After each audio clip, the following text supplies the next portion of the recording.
Hello there. Me again. Sorry, I don't know how to start this video off. I just pressed the play button. And, we haven't spoken in a while, guys, but I'm here again. We'll say another issue review. This is issue 165. I skipped a few issues because I don't know, those previous issues didn't interest me that much. So yeah, just looking at the cover tells us that this issue will be fun. At least I'm hoping it will be. Anyway, in the issue we have Knuckles, Julie Sue, and Vector interrogating Rouge the Band of all people, because remember in issue 165 and 161, Rouge had a hand in helping Scourge, and now they claim that Rouge entered through a warp ring and are I'm questioning why she took a warp ring and where she came from, since warp ring technology is exclusive to Angel Island. Rouge doesn't want to tell, and as usual she plays mind games, but the chaotix won't settle for that. Rouge calls herself innocent as they wish to place her in jail, but they have evidence that she's not innocent, as we then cut to an hour ago, where Sonic, Espio, Mighty, and Ray are questioning Sonic's girlfriend at this point in the comic, Fiona Fox, who has a bit of history with Rouge. She beat Rouge in several fighting tournaments, stole treasure from Fiona on many occasions, which caused a bit of quarrel between them. And while she may have worked for the president of Station Square, that doesn't mean she's not a bad guy. Rouge then spills the beans and says that she and Scourge met up with a man named Dr. Finitivis. They helped them break out the Destructix, at least what was left of it, and they brought them back to the base.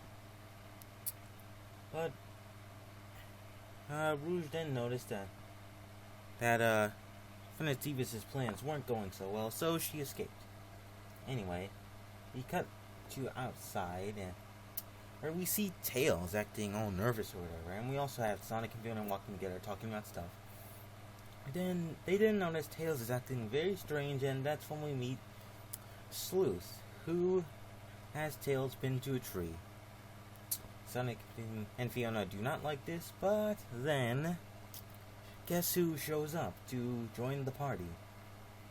Yep, Scourge the Hedgehog, and boy is he ready to beat Sonic into a pulp. Anyway, while Fiona interrogates Sleuth on some stuff and why he's here, he questions Fiona's allegiance with the Freedom Fighters. Anyway, back to the real fight. We see Sonic and Scourge going at it as usual, and with an interesting tree fight. It's Sonic asking Scourge why he's here, and Scourge says, 1, a little revenge, and 2, he wants to see his girlfriend again. And I should mention that Scourge is taking enjoyment out of Shadow not being there to help Sonic fight. And Scourge says something that questions Sonic and make him really want to hurt Scourge.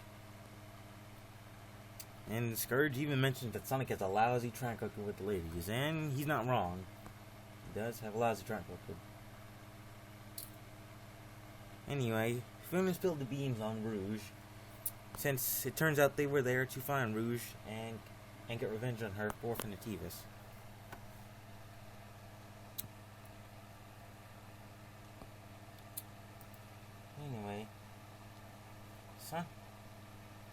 Anyway, Sonic comes back with the warp ring, which is the real reason they came. And it ends with Fiona saying that Scourge was lying about wherever he told him. But Sonic is still a little cautious. Anyway, they decide to make it back to Not Home. After interrogating Rouge on everything, they decide to leave, since they have everything they need. But Julie Sue isn't really finished here. She kicks Rouge out of her chair, and she noticed that Rouge was eyeing Knuckles. And remember, Julie Sue is Knuckles' girlfriend in the comic. And Rouge doesn't like how Julie Sue is acting all tough. She says that she'll take what you want and wants what you take. And she never goes empty-handed. Yeah, you can tell these two really don't like each other. Ooh. Yeah, that's gotta hurt. If only they had some kind of fight before the comic got canceled. So that was issue 165. Interesting issue. The art by Tracy Arnold is really nice, actually. Some of his best. It's perhaps a bit cartoony at times, but this is the early Tracy Yardley, not the newer Tracy Yardley. So yeah, I probably recommend this issue to fans of Rouge, the Bat, since there's a lot of her in this issue. Next time we'll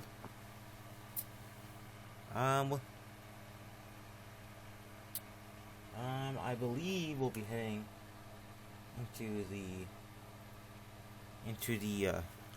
25 years later arc, where we check out the future and see how Ian Flynn continues the Ken Pender's left off 25 years later story. Anyway, I'll see you guys then. Bye bye.